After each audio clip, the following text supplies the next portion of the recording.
Welcome, everybody, back to the Friar Talk podcast and YouTube show. For today's episode, we're going to be going live, talking a little bit about this series. Series lost against the Phillies. Pretty bad baseball from the Padres in general. We didn't really get to see we saw the worst lineup of the whole season in this series, so it was a tough one. The loss today, right before we got on, I was just saying, it's always like the games that the bullpen blows are always when it's like, oh, we had no offense all series. Look, the offense came out, performed really well. They got the win, and you're like, oh yeah, this is it. Up 6-3 with Darvish on the mound, hoping that he can get a little bit more out of him. Bullpen comes in, disaster. Nabil Chrismat, he's been fantastic. He allows a big 3-run home run, and then we end up seeing a run against Garcia, and then another run against Ray Kerr. So that was tough. I think this is a good example of why having power in your lineup is so important, because we get to see the Phillies come out and really have a couple swings that end up winning them. I would say like 2 games of the series just with power. And of course, Kyle Schwarber, who we did like the idea of bringing him on. So we'll be talking about the series a little bit. Yeah, definitely a rough series loss. Sal says right here. But yeah, probably not going to be the longest stream today, but we will go through a couple questions. But Chase, Isaac, what are you guys kind of feeling about this team right now after that series loss? I think there's at least one good thing that we can take from this is Gore is back. I mean, he had a really good outing against the Phillies compared to some of our other starters. It would be like Gore, Darvish, Snell, and then ironically Musgrove had the worst start of the year. I don't think anyone was expecting that. I will say I will blame myself for that. I bet on the Padres and that Musgrove was going to do good. And of course, since I placed the bet on them, they definitely crapped the bet a little bit. So I'll take blame for the first game. But yeah, this was really a tough series to watch. I mean, when your starters had a good outing, Darvish had a pretty good outing today. Unfortunate outing from Chrismat. We saw Schwarber kind of do his thing.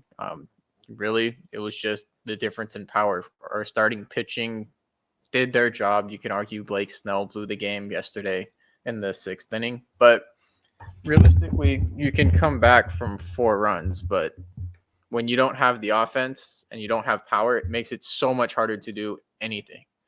I mean, you're missing, let's see, approximately 80 home runs from the left side of the infield. If both of them can hit 40, and I'm assuming Manny's going to go like 35 and Nando can hit 40, over 40, you're missing at least 80 home runs on the left side of the infield.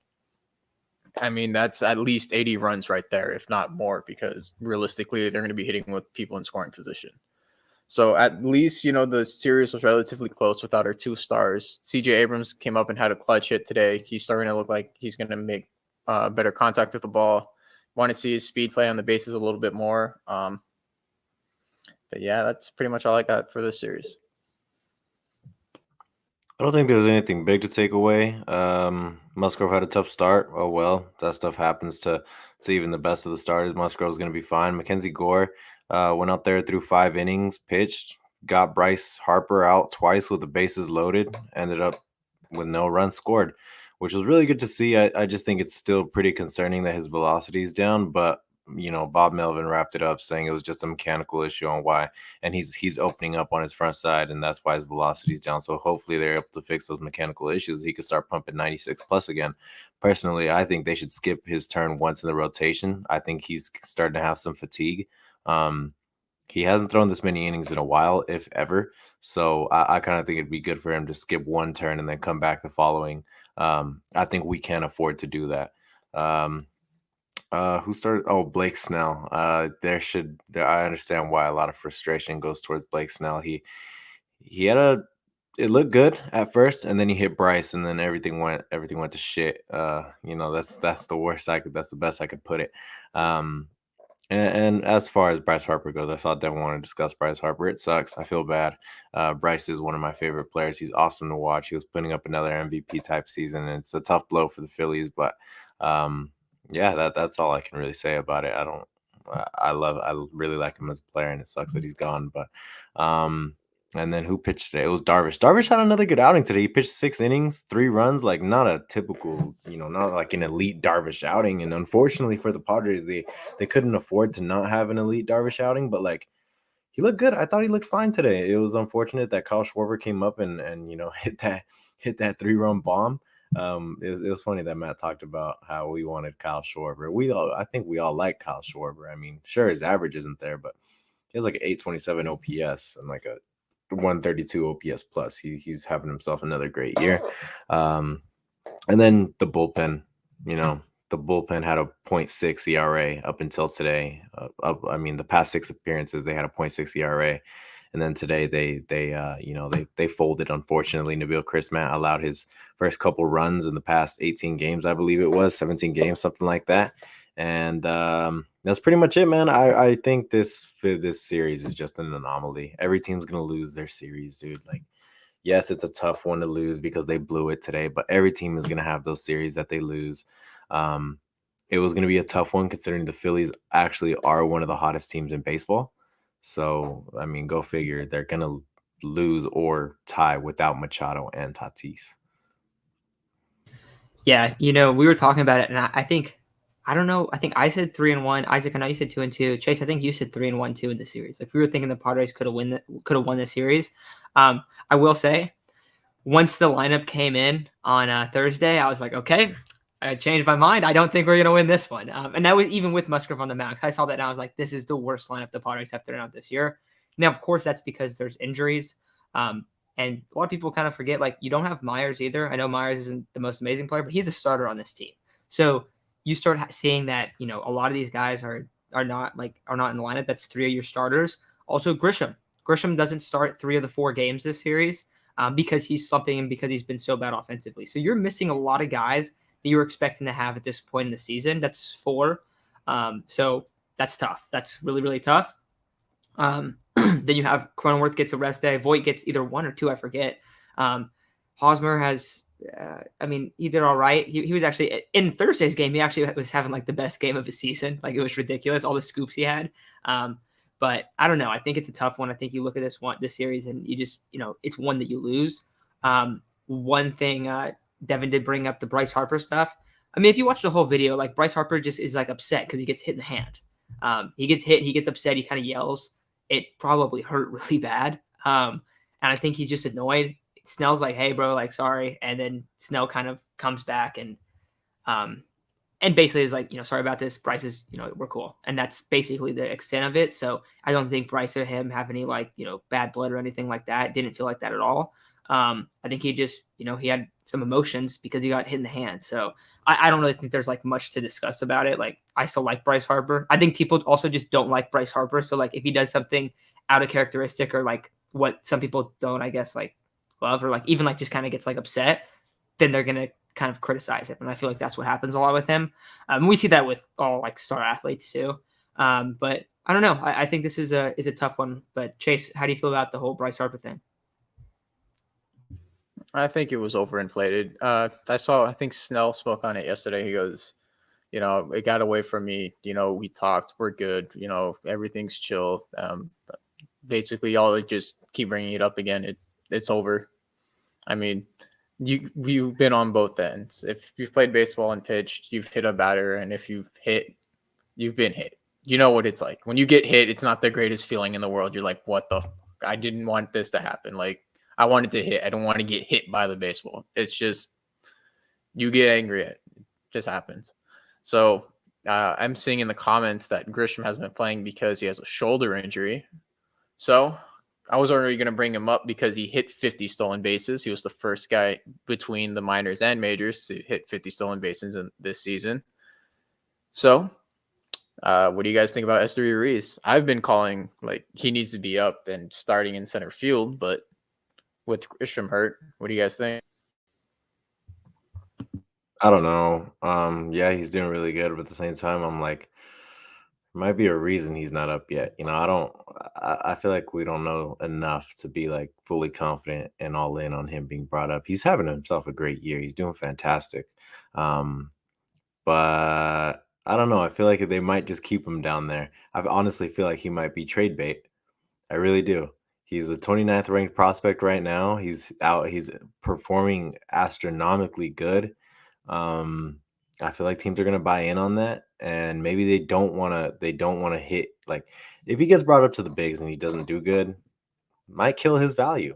So I don't know. I want him to play. I want him to be up, dude. 50 stolen bases is absurd. Like if you do that for the Padres, if you're walking and then you're stealing a base, you are providing immense value for this team. Considering like they don't hit many home runs, so a walk, a stolen base, and then a blooper. I mean, that's what the Padres kind of need right now. So I mean, of course, just going based off what you see in the stats and obviously the bombs we see on Twitter and his beautiful swing and how many stolen bases he has, you're like, yeah, I want this guy up. And then you start looking into it a little deeper, you're like, maybe there's a reason. Yeah.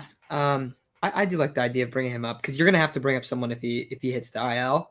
I feel like he's gonna provide a lot of speed, good fielding. He's probably.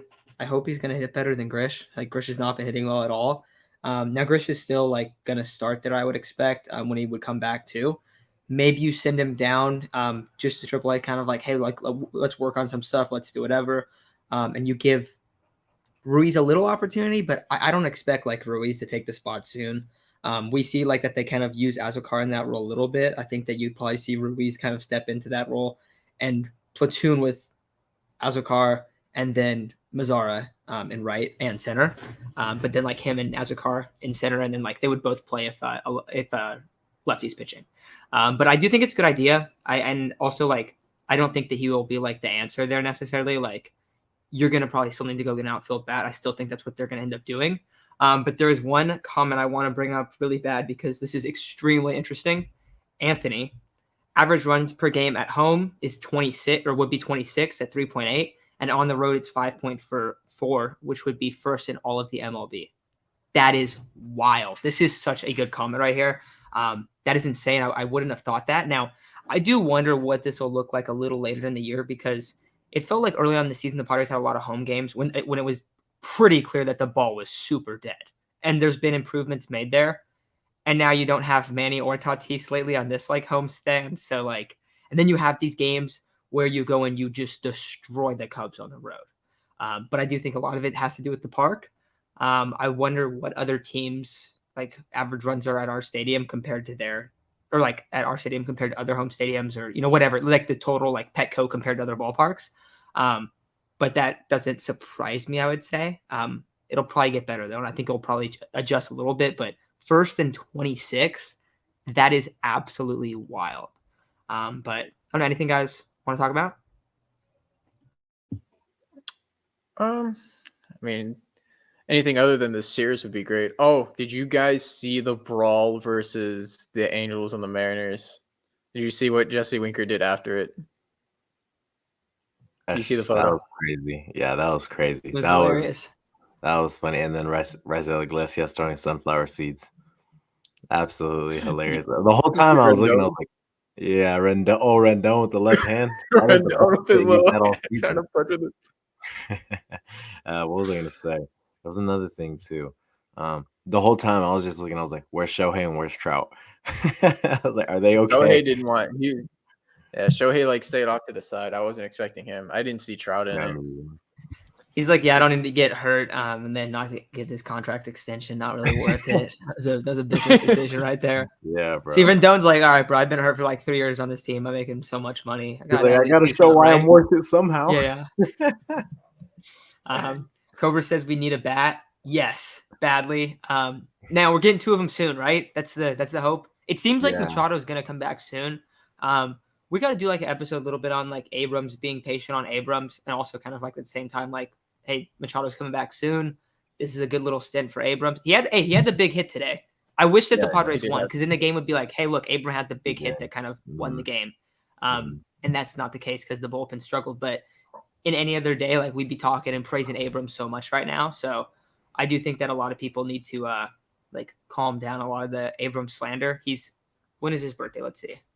It's got to be so young. I think it's in October. He's 21? I think it's like October of 2000. Yep.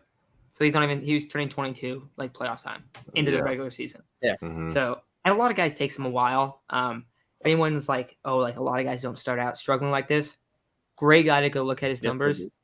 Jazz Chisholm.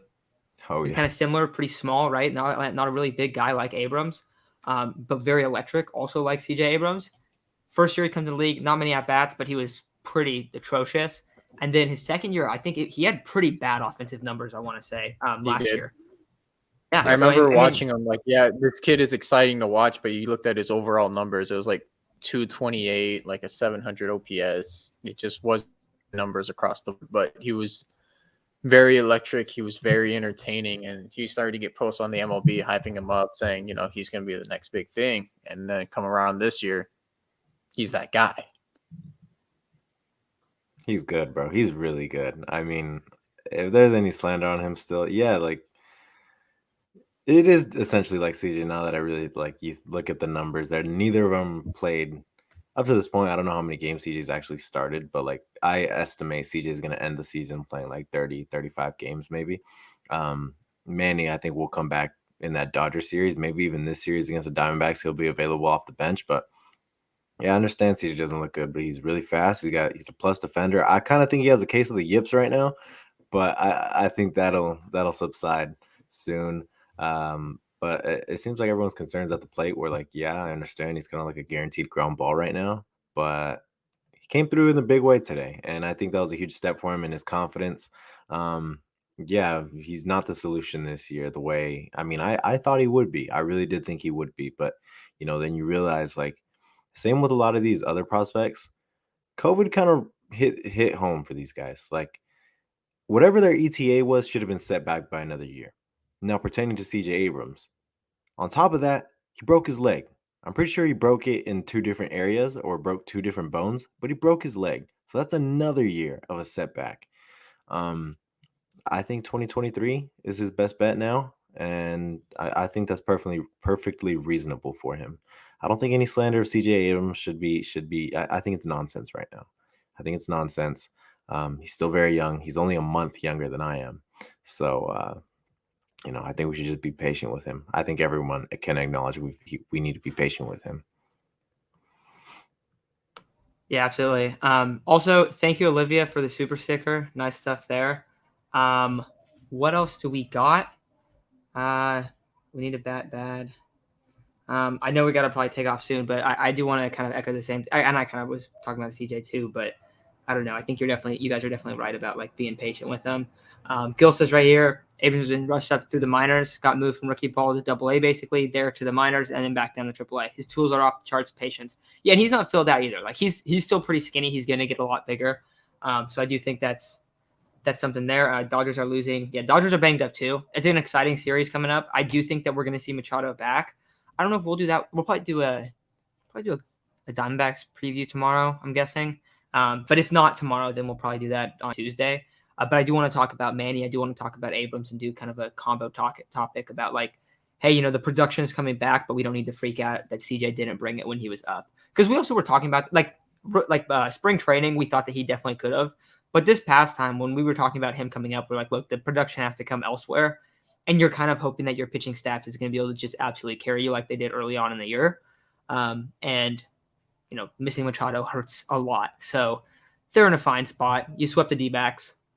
Hopefully you get a couple games against them. But I think that if Machado's not back on Tuesday, I think he's going to be back on Thursday. Is it Thursday that the Dodgers series starts?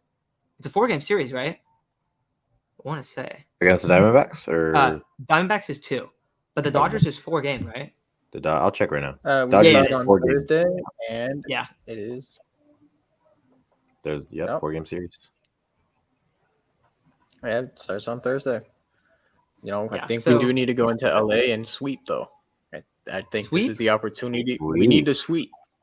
Interesting. We need to sweep. I know that's like a very bold statement to say, but we need to sweep. We need to bring out the broomsticks.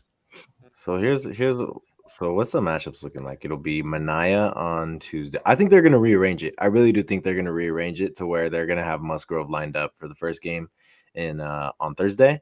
I don't know who will pitch Wednesday, but essentially it's looking like Musgrove, Gore, Clevenger will probably pitch in that series. Actually, Clevenger might be Wednesday. Clev is Wednesday, right? So it'll be Musgrove, Gore, Snell, Darvish. Yeah. I'll take the Musgrove and Darvish. Dude, Darvish, okay. I always say it every time they play the Dodgers. Dude, Darvish against the Dodgers is so fucking good. That dude is. What about Snell? Snell's been pretty good in the past. I mean, the problem is Snell's I'm all over the scared, bro. place I'm lately, scared. but I'm scared. we also gotta. It's not I mean, post All-Star game. That's why. Yeah. yeah. I mean, and I know people were commenting on the last video when we were talking about needs about like trading Snell and stuff. So we'll probably revisit that. We did talk about it kind of recently. We did a whole topic, like a whole segment on it. But we will need to talk about that. Okay, so I think we got to take off in a couple minutes here. But the Raven Elite says, I do want to bring this one up. You guys are talking like we're rebuild. We need to be in contention now. We lose 4 of our starting rotation next year. So I'm totally with you in terms of like this team is this is like not an all in year. But this is a really important year because you do have a lot of question marks in the rotation next year. We are losing 4, but we don't know who's coming back. My guess right now is that Mania will be gone. Maybe Martinez if he opts out. Hard to tell right now. But I think that you're going to see Musgrove back. I'd be very shocked if Musgrove's not back. And then Clev, he's going to have kind of an up and down year. I think he wants to stay with Ruben Niebla. I think they would like to work out something with him. So if you bring those 2 guys back, you can go and trade for another guy, and your rotation's still looking pretty solid. But I'm with you. Like this this is one where they need to potentially make a big move. I don't know if you have to do it yet though. Like, do you guys think that they need to go like trade for a bat right now? I think you just kind of have to wait till the deadline, right? Yeah, I think trading too early for something could be a benefit, but it could also be a curse. It just really depends on the player, depends on, the circumstances and everything. And most teams are usually going to wait until the trade deadline to do anything because that's when the market just rises quickly. Once the first trade goes down, it kind of sets the tone for what the price is going to be for pitchers, relievers, and the outfield bats. You set that price too soon, and it's rare to see trades go on this early. I mean, you still have like a whole other month of baseball before you really get teams considering trades. So I don't think any team is really willing to trade anything right now. It's too early in the season to tell because realistically, some of the teams that are around 500, even just a little bit below 500, still have a chance of making playoffs through wild card. Oh yeah, 100%. Yeah, I mean, you only need 85 wins. The median normally every year is 85 wins is what the 6th seed is. Normally that's what it is. I don't know if that's what it'll be this year. It's looking like maybe less for the AL, maybe the NL, but 85 wins is around what you want to be in order to get to that 6th seed. I think the Padres are going to clear that. I think they only need like 40 more, something like that. I do think we will. I don't think we need a big trade. I think just I don't want Benintendi. I will say that I kind of don't want Benintendi. It's kind of surprising, but for what the Padres need, I don't think he's the answer. Now, does he hit for a lot of average? Yeah. Can you plug him into the top of the lineup? Sure, but I don't know. I don't know if I want him. I think Grisham. Go for it. I was just gonna say I'm kind of starting to feel a little hesitant on Benintendi too. Not because I don't think he'd be a good addition, but I think that like the person they should try to acquire should be a power bat because like that's what we're seeing. They don't have power. Yeah, and I mean I've said it before. Andrew Benintendi, I really like him. He used to be one of my favorite players, but at the same time, it kind of just feels like an Adam Frazier kind of all over again, where a guy just gets on base a lot. At one point, he had a really high batting average. Doesn't hit for much power, and then he comes and he doesn't do anything like at all. But I do think the Padres and AJ Preller is going to be heavily in the market. Chase was talking about how we shouldn't trade too early. I completely agree. I think it's smart to not trade too early. I thought last year the Padres were going to establish the market after that Frazier trade, but that was definitely not the case. Where now the trade is like because Sawinski's looking okay, but I really thought the market was set. I was like, there's gonna be a bunch of cheap guys, but no, everybody went for like a diamond premium and stuff like that. And that's not what you want. You don't want it. And the unfortunate thing this year is it's a seller's market because there's not so many guys. There's like one catcher. You know how much that one catcher is gonna go for? I'm actually glad the Giants are probably gonna be in on him because they're probably gonna have to give up a boatload to get him. But yeah, I don't know. I don't really know many other names. I know Brian Reynolds is a tough one. He might be on the market. He might not be on the market. I saw the Yankees called in on Brian Reynolds recently. I saw they also called in on Montas, and I forgot who else, but the Yankees are heavily in the market for pitching and an outfielder. Essentially, I really do think Joey Gallo might get traded to the Padres, maybe. I don't know, but yeah, there's not a lot of options. It's a seller's market. I think guys are gonna go at a premium. So does that mean I think this year is the year to trade for Gallo, right? Yeah, Since the Ranger guys are working out right now. yeah, Finally, yeah, you got Alfaro, Profar, and Mazzara all playing in the lineup right now, balling out. oh yeah. That'd be hilarious if Gallo came over from the Yankees and was just great. But I don't want Gallo. I definitely don't. But I don't think you're wrong with like thinking he might come. I like Hap. How much? And he could play center too, so I think it makes sense. Yep. I like the Padres. That's the only the reason I want Ian Happ. The thing about this Padres team too is like they don't have to like make like the trade whatever they do. Like I'm not going to be like necessarily upset if they add a really big impact bat. Why? Because they're good and they're trying to win the World Series. Yeah. But I'm also not going to be upset if they go and like get like a smaller guy because I mean it's just going to depend on what the deals actually are. Like so I think it'll be hard to like kind of like be like because I could like Benintendi, but I do think there's just better options and I would rather them go a different direction. But say you get Benintendi really cheap because like we brought up there's so many outfielders. Now catchers, there's one. That's what we don't really want to see the Padres go try to trade for Contreras.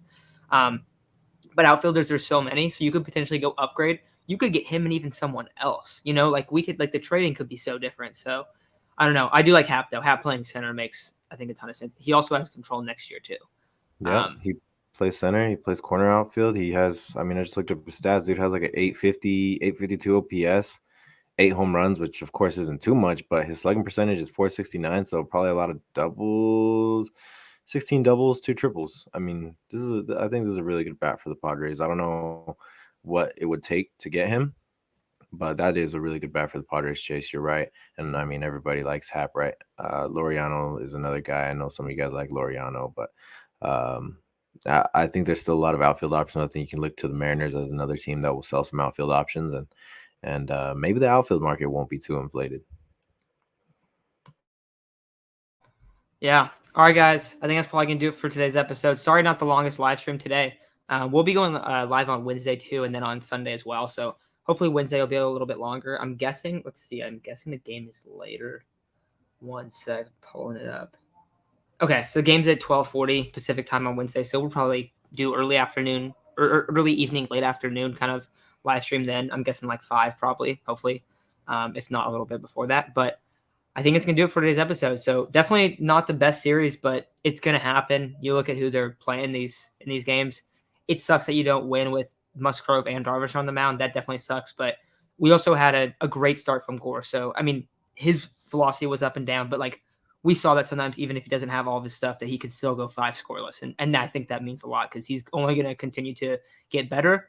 There's going to be ups and downs, but over time he looks like he's the real deal and he's the future ace of this team. So it's nice to see a little bit of a bounce back, even if he didn't have like his best stuff earlier on Friday. But with that said, guys, I think we're going to take off. So thank you all for listening, and we'll have a preview out next day, and then we'll probably have an episode on Machado and Abrams and kind of like when he's looking to come back and be patient with CJ Abrams as well. But that's going to do it for today's episode. So thank you guys, and we'll talk to you very soon.